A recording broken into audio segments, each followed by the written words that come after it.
Kita record dulu ya. Baik. Alhamdulillah. Alhamdulillahirabbil alamin. Assalatu wassalamu ala asrofil anbiya'i wal mursalin wa ala alihi wa ashabihi ajmain amma ba'du. Kaifa halukum jami'an? Alhamdulillah, Khair, bikhair. Alhamdulillah Alhamdulillah, Ibu. Ibu. Alhamdulillah. Innana wa innakum bil khair wal afiyah. Alhamdulillah, fi al mustawa atalis, kita bertemu kembali ya, cuma di mata kuliah yang berbeda ya. Kali ini kita akan bertemu di mata kuliah Fiqhul Lughah. Kalau pada semester sebelumnya kita bertemu di mata kuliah Maharatul Istima' wal Kalam lil Mutaqaddimin, dan alhamdulillah kalian sudah lulus dan mendapatkan nilai yang bagus gitu ya. Nah, ada juga ternyata dari semester 3 ini info dari jurusan itu ada yang berkendala, baik itu dari segi nilai, baik itu dari segi kehadiran atau cuti dan lain sebagainya. Dari 30 berapa semuanya totalnya tuh? Satu kelas 32 atau 33 gitu ya. Nah, itu hanya yang apa namanya? Yang ikut kembali di semester 3 ini hanya 24 orang gitu ya. Nah, semoga yang 24 orang ini akan lancar studinya sampai akhir, sampai lulus, sampai wisuda ya. Baik, teman-teman semua, karena kita ini adalah pertemuan kedua ya, pertemuan maksudnya sudah kenal sebelumnya dengan saya gitu ya, karena kita sudah pernah bertemu di semester 2. Jadi untuk pertemuan perdana ini kita akan fokus di kontrak perkuliahan dan juga RPS, rencana pembelajaran semester. Nah, mohon maaf juga teman-teman, mungkin pada kesempatan kali ini saya tidak akan lama ya, karena sedang ditunggu untuk pengambilan tag video untuk pembelajaran PJJ PBA juga.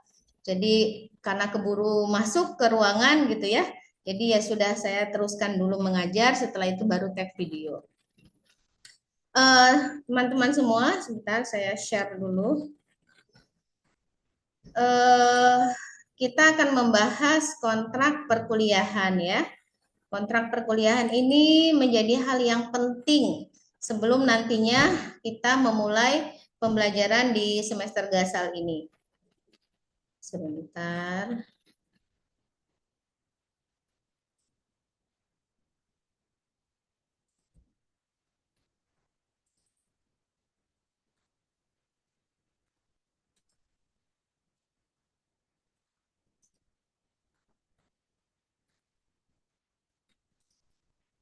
PJJ PBA, sebentar.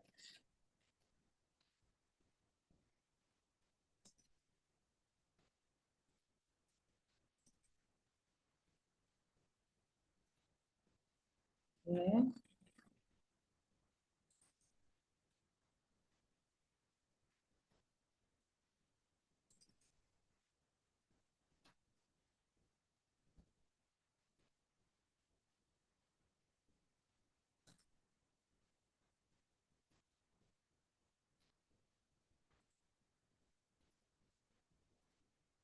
Total semua ada 24 ya mahasiswa ya.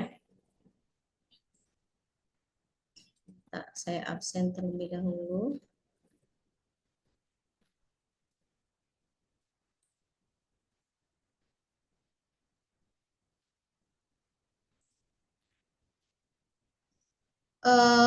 Ini saya juga sekalian mau menginformasikan ya, untuk pembelajaran menggunakan LMS Pilar itu insya Allah kita akan mulai pada pembelajaran atau pertemuan yang kedua. Petunjuk penggunaan atau akun LMS Pilar sudah punya semua ya? Apa ada yang belum punya akun? Alhamdulillah sudah Ibu. Sudah semua ya? Sudah, Ibu. Iya. Allah sudah Bu. Sejatinya kita itu dari pertemuan perdana ini tadinya mau mengadakan atau mau mulai menggunakan LMS Pilar secara konsisten dari pertemuan perdana sampai dengan pertemuan yang terakhir. Nah, kemarin ketika rapat persiapan dosen PJJ PBA untuk memulai studi pada semester gasal ini, ternyata disepakati bersama tim developer dari LMS Pilar bahwa sistem upload dari mata kuliah per dosen itu harus di 16 kali pertemuan. Jadi kita diminta untuk mengupload sekalian pertemuan 1 sampai dengan 16 beserta dengan ujian. Nah, gitu kan. Nah, itu akan sangat cukup merepotkan ya untuk perdana ini ya. Jadi akhirnya kesepakatannya diundur sampai hari Rabu depan. Para dosen PJJ PBA akan mengupload terlebih dahulu atau melengkapi konten-konten yang ada di LMS Pilar sesuai dengan mata kuliah yang diampu.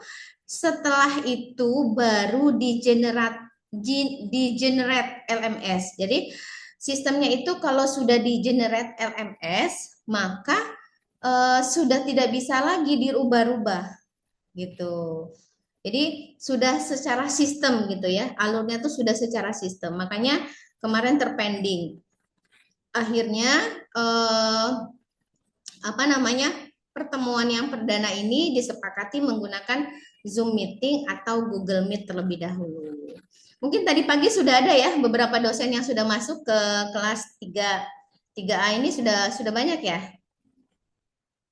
Sudah Bu. Sudah. Sudah, Siapa Bu. aja? Siapa aja yang dosen yang sudah hadir dari pagi? Bu Yanti, Nama Ibu Mas terus Ria. Bu Mas Ria. Bu Yanti, Bu Mas Ria. Oke, Sudah Bu. sudah ya. Baru 2 ya berarti ya. Oke, Iya itu Bu. ya, itu sebagai pemberitahuan. Nah, evaluasi juga nih, evaluasi terhadap pembelajaran kalian ketika semester 2 kemarin ya. Jadi mungkin dikira karena PJJ itu dosen tidak memeriksa gitu ya tugas atau pokoknya PR yang kalian kerjakan di setiap pertemuan itu kan semuanya dikoreksi ya sama dosen. Nah, tiba-tiba ketika akhir semester keluar nilai dan nilainya C atau nilainya D, itu protes ya. Protes. Setelah protes ternyata saya cek memang dari segi kehadiran juga tidak hadir. Yang kedua, mengerjakan tugas hanya ketika UTS dan UAS. Nah, jadi mohon maaf ya kalau misalnya teman-teman yang tidak disiplin, jadi saya juga punya kebijakan untuk tidak memberikan nilai. Karena saya nggak mungkin pakai nilai bayangan ya, atau nilai tebak-tebak, saya tidak mungkin kan. Jadi ya sudah, artinya kalau tidak lulus ya tidak lulus, itu sudah menjadi hak prerogatif dari dosen. Jadi mohon teman-teman semua kalau mau serius kuliahnya ikuti setiap ketentuan-ketentuan perkuliahan. Jadi saya mau menekankan bahwa meskipun ini kuliahnya melalui pendidikan jarak jauh, tetapi aturan, ketentuan yang sudah disepakati itu jangan diremehkan, ya. Karena itu akan jadi penilaian. Insya Allah setiap dosen pasti punya standar penilaian sendiri, gitu ya. Jadi mohon maaf bagi teman-teman yang kemarin nilainya belum baik, maka mudah-mudahan pada semester ini bisa diperbaiki kembali, ya. Jadi meskipun dari jurusan meminta keringanan untuk diperbaiki, kalau memang nilainya tidak ada ya bagaimana ya, susah. Oke. Baik teman-teman, ini saya mau menjelaskan terlebih dahulu terkait kontrak perkuliahan ya. Sejauh mana sih pentingnya kontrak perkuliahan itu? Penting nggak kontrak perkuliahan itu? Penting, Bu. Penting, Ibu. Penting ya. Penting. Penting sekali karena gini, nanti kalau di akhir perkuliahan ada hal-hal yang menjadi keluhan atau misalnya sanggahan ataupun kalian komplain, kita kan sudah punya aturan yang mengikat antara dosen dan mahasiswa. Artinya dosen juga tidak bisa semena-mena terhadap mahasiswa, mahasiswa juga tidak bisa semena-mena terhadap dosen. Jadi ada aturan yang mengikat antara dosen dan mahasiswa. Dan juga nilai bukan sesuatu transaksional ya. Nilai itu bukan transaksional loh. Walaupun kalian ini mahasiswa PJJ ya tetap yang tidak hadir, yang tidak mengerjakan tugas ya tidak akan mendapatkan nilai. Ya, tidak boleh dibeli gitu intinya ya. Oke. Jadi mata kuliah fikih lughah ini akan dilaksanakan secara blended learning namanya. Kalau mata kuliah yang offline itu namanya hybrid learning. Tapi kalau kalian itu namanya blended learning. Ya, blended learning itu berbasis PJJ pendidikan jarak jauh dengan komposisi 2 kali pertemuan sinkronus atau tatap maya via Zoom dan Google Meet atau LMS Pilar. Jadi teman-teman, kalau pada perkuliahan sebelumnya pertemuan sinkronis itu minimal ada berapa? 4 kayaknya. 4, Bu, 4. 4 kali ada 4 ya. sinkronus. Oke, sinkronus ada 4. Nah, untuk pembelajaran yang melalui LMS Pilar ini, pertemuan sinkronus hanya 2 kali. Yaitu pertemuan yang sekarang ya, nanti ini akan ada rekamannya sebagai bukti perkuliahan, dan yang keduanya nanti pertemuan ke-15. Jadi sebelum UAS, sebelum persiapan kita akan bertemu kembali untuk mengevaluasi pembelajaran sebelum nanti akhirnya kita melaksanakan tugas akhir gitu ya. Nah, 14 kali pertemuan itu asinkronus melalui LMS Pilar, tugas mandiri, kuis ya, membaca modul yang sudah dibuat oleh dosen, diskusi forum yang ada di LMS Pilar, dan juga project based learning. Nah, project based learning ini akan tergantung dari komposisi mata kuliahnya. Apakah memang nanti ada beberapa praktek atau hanya teori saja gitu ya. Tujuan dari kontrak perkuliahan sebagaimana tadi yang sudah saya sampaikan, ini sebagai aturan yang mengikat antara dosen dan mahasiswa sehingga kesepakatan akan dimunculkan dan akan ditaati oleh kedua belah pihak baik itu dosen maupun mahasiswa. Jadi sehingga mahasiswa dan dosen memahami tujuan, aturan, dan alur perkuliahan yang sudah disepakati, menjamin keberlangsungan pembelajaran ya berbasis PJJ tadi. Artinya meskipun PJJ aturan dan disiplin, ketentuan dan lain sebagainya itu tetap mengikat. Yang ketiga, mendorong mahasiswa aktif, mandiri, namun tetap mendapatkan bimbingan gitu ya. Jadi itu tujuan daripada kontrak perkuliahan. Nah, ada yang namanya kewajiban mahasiswa, ada yang namanya kewajiban dosen ya. Kewajiban mahasiswa ya. Mahasiswa wajib mengikuti 2 pertemuan sinkronus secara penuh, pertemuan yang ke-1 dan ke-15. Yang kedua, menyelesaikan 14 kali aktivitas asinkronus di LMS Pilar. Jadi nanti itu hari ini juga nanti akan saya absen ya terlebih dahulu, teman-teman siapa saja yang tidak hadir, yang berhalangan hadir atau yang izin siapa saja, karena itu merupakan pertemuan yang wajib ya, dua kali pertemuan. Nah, dan nanti pertemuan yang ke-15 untuk yang pertemuan keduanya. Selanjutnya menyelesaikan 14 kali aktivitas asinkronus di LMS Pilar.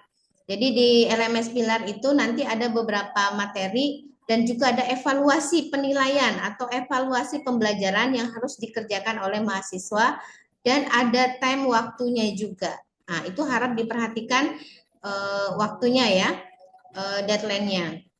Selanjutnya, berpartisipasi aktif di forum diskusi, kuis, dan tugas sesuai jadwal yang sudah disepakati bersama.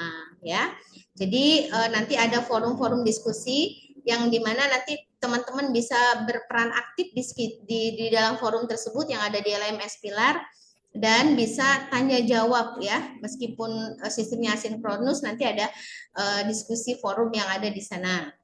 Yang keempat, menjaga etika akademik dan menghindari plagiarisme ya. Saat ini kan kita hidup di zaman yang sudah serba digital gitu ya. Nah, artinya kalau sudah serba digital kan banyak sekali alat-alat aplikasi yang bisa digunakan sebagai copy paste tugas, itu banyak sekali kan. Nah, kalian saya harapkan bisa secara bijak menggunakan aplikasi-aplikasi tersebut, AI tersebut ya, untuk membantu pembelajaran, tetapi perlu dilihat plagiarisme. Karena plagiarisme itu adalah kejahatan akademik, artinya harus kita hindari. Ya, tugas itu dikerjakan AI sebagai alat bantu, tetapi finishing yang menentukan itu adalah kalian. Makanya perlu diparafrase plagiarismenya sejauh mana gitu ya. Kewajiban dosen menyediakan bahan ajar, modul, video, artikel, dan referensi di LMS Pilar, membimbing mahasiswa melalui forum asinkronus dan pertemuan asinkronus, memberikan umpan balik atas tugas atau kuisnya, lalu menyediakan penilaian yang transparan dan akuntabel ya. Ini adalah kewajiban dosen apabila kalian tidak menerima gitu ya, hal-hal ini, itu boleh protes gitu ya terhadap dosen, boleh, karena itu merupakan hak kalian sebagai mahasiswa. Nah, pembelajaran kita ini kan dilaksanakan secara sinkronus dan asinkronus. Kalau sinkronus, metodenya adalah ceramah interaktif, tanya jawab, dan diskusi kelompok. Nah, kalau asinkronus menggunakan LMS Pilar, membaca modul, video pembelajaran yang nanti akan dibuat ya. Jadi masing-masing dosen itu sekarang sedang proses pembuatan video, dan masih kayak saya juga masih beberapa video lagi yang menjadi PR ya, untuk bisa dijadikan sebagai media pembelajaran. Dan video ini sifatnya sangat privacy ya, jadi di luar PJJ gitu, di luar PJJ PBA itu tidak boleh mendapatkan video tersebut. Bahkan ada beberapa kampus ketika saya upload status gitu ya, membuat video tuh boleh Bu videonya, video pembelajarannya. Nah, itu tidak bisa karena sudah menjadi hak dari PIPD ya, Pusat Produksi Video yang ada di UIN Siber Syekh Nurjati Cirebon. Jadi tidak bisa dipublish secara umum gitu ya. Selanjutnya forum diskusi dan kuis secara daring. Nah, itu adalah perbedaan untuk pertemuan sinkronus dan juga asinkronus. Nah, selanjutnya skema pertemuan sinkronus yang 2 kali ini ya. Pertemuan pertama, orientasi perkuliahan kita seperti yang kita laksanakan hari ini. Terus kita akan membahas kontrak belajar dan RPS. Yang kedua, nanti pertemuan 15 itu materi, diskusi, refleksi akhir perkuliahan, dan pengarahan sebelum UAS ya. Itu skema daripada sinkronus. Kalau asinkronus nanti ada 14 kali pertemuan, perkuliahan dilaksanakan melalui LMS Pilar ya. Terus mahasiswa wajib menyelesaikan aktivitas sesuai jadwal yang sudah disepakati bersama ya. Jadwal ini menjadi penting ya teman-teman.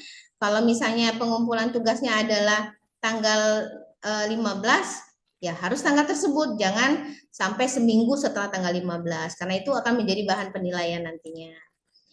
Oke. Selanjutnya ini penilaian ya. Ini komposisi penilaian dari mata kuliah Fikih Lughah.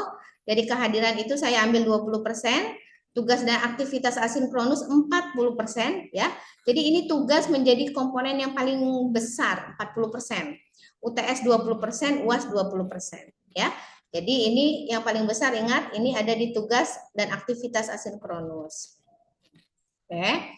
Selanjutnya ini aturan tambahan, keterlambatan tugas maksimal 2 hari dengan alasan yang dapat diterima. Ini maksudnya gini, kalau misalnya penugasan itu saya berikan waktu selama seminggu, ya misal seminggu. Nah itu saya masih bisa memberikan toleransi selama 2 hari setelah tanggal deadline. dengan alasan yang dapat diterima. Misalnya, Bu, saya ada apa kegiatan atau apa yang ya saya sedang sakit, tidak bisa mengerjakan tugas atau lain sebagainya, ada surat keterangan dokter dan lain sebagainya, itu bisa diterima gitu ya. Bukan alasan yang dibuat-buat. Yang kedua, kehadiran sinkronus pada pertemuan ke-1 dan pertemuan ke-15 sifatnya wajib. Nah, hari ini karena ini pertemuan sinkronus yang pertama, maka semuanya wajib hadir. Yang tidak hadir harus dengan alasan yang makul, yang logis gitu ya. Yang ketiga, tugas yang terdeteksi plagiarisme di atas 30% dianggap tidak sah. Harap cek plagiasi sebelum tugas diupload ke LMS Pilar ya. Jadi sebelum Anda mengupload tugas yang diberikan dosen ke LMS Pilar, sebaiknya dicek dulu plagiarismenya. Kalau plagiarismenya hingga 50% atau 70%, maka wajib diparafrase terlebih dahulu. Ya, batasnya 30%. Kalau sudah di bawah 30% itu aman. Ya, oke, kita berdiskusi. Mari berdiskusi, barangkali ada yang ditanyakan sebelum nanti akan saya bahas FPS secara singkat saja ya, nanti bisa dibaca sendiri di rumah masing-masing. Barangkali ada pertanyaan dulu terkait kontrak perkuliahan ini?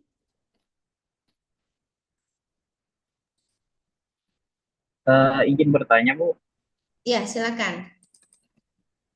Untuk tugas-tugas di pilar itu kan runut ya. Jadi dari bab 1 atau pertemuan 1 dan seterusnya, latihan 1 dan seterusnya. Nah, itu kan ada ini juga latihan-latihan yang ya terstruktur tadi gitu ya. Itu kan ada yang multiple choice ya, ada pilihan ganda ya, sama ada yang esai. Nah, kira-kira ada nggak tugas-tugas yang kemudian kedepannya itu kayak misalkan harus upload gitu kayak di portal itu gitu kan? Atau hanya cukup mengerjakan jawaban atas soal yang sudah tertera di LMS Pilar itu sendiri, baik itu multiple choice maupun yang esai gitu. Apa memang ada gitu tugas-tugas yang harus diupload gitu, kayak ngirim video, ngirim file, ngirim apa gitu, atau memang di format sudah dari hasil generate itu gitu kan, sehingga kemudian soal apa sudah ada semua di situ tinggal dikerjain, tinggal dijawab sesuai dengan waktu dan limitnya, apa gimana?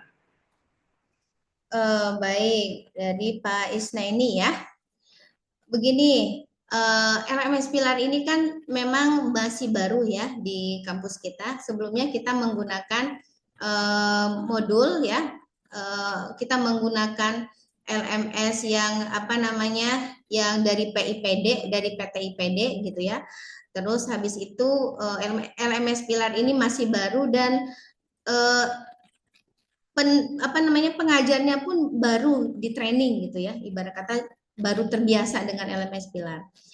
Kalau misalnya dari kesepakatan yang kemarin dibuat antara tim developer dengan para dosen, itu nanti sistem evaluasinya itu kan ada tersendiri ya.